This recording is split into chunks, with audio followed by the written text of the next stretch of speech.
సుడిగాలి సుధీర్ పరిచయం అవసరం లేని పేరు.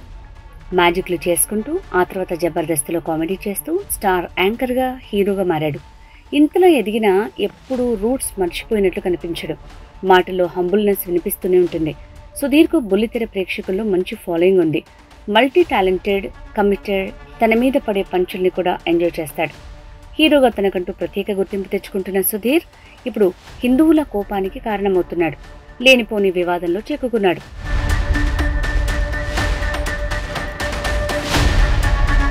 తాను హోస్ట్ చేస్తున్న ఓ షోలో సుధీర్ వ్యవహరించిన తీరు ఇప్పుడు హిందువుల మనోభావాలను దెబ్బతీసింది. వార్నింగ్ ఇచ్చే వరకు వెళ్ళింది.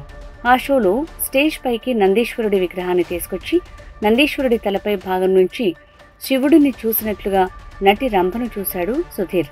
పక్కనే ఉన్న యాంకర్ రవి స్వామివారు దర్శనమయ్యారా అంటే అదేంటి నాకు అమ్మోరు దర్శనమవుతోంది అంటూ సుధీర్ మాట్లాడతాడు. ఈ వీడియో సోషల్ మీడియాలో వైరల్ అవుతోంది. హిందువులకు కోపం తెప్పిస్తోంది. కొంచెమైనా బుద్ధి లేదా, దేవుడితో పరాచకలేంటి అంటూ కామెంట్లతో ఫైర్ అవుతున్నారు.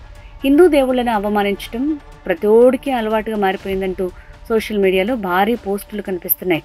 పవిత్రమైన నందీశ్వరుడి తల మీదుగా చూస్తే రంభ కనిపిస్తోందట అంటూ తిడుతున్నారు.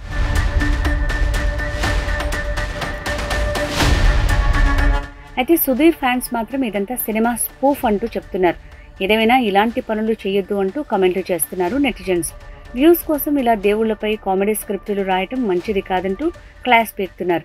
ఇలాంటివి చేసేటప్పుడు ఒళ్ళు జాగ్రత్త అంటూ మండిపడుతున్నారు. మరి ఈ వివాదంపై సుధీర్ నుంచి ఎలాంటి రియాక్షన్ వస్తుందో చూడాలి. నిజానికి సుధీర్ ఇలాంటి వివాదాలకు దూరంగా ఉంటారు. అయితే ఇది మాత్రం అతడి మెడకు చుట్టుకుంటోంది. సుధీర్ హీరోగా యాక్ట్ చేస్తున్న మూవీ త్వరలో రిలీజ్కి రెడీ అవుతున్న వేళ ఇలాంటి వివాదం అతని కెరీర్కి ఇబ్బందిగా మారే ఛాన్స్ ఉంది.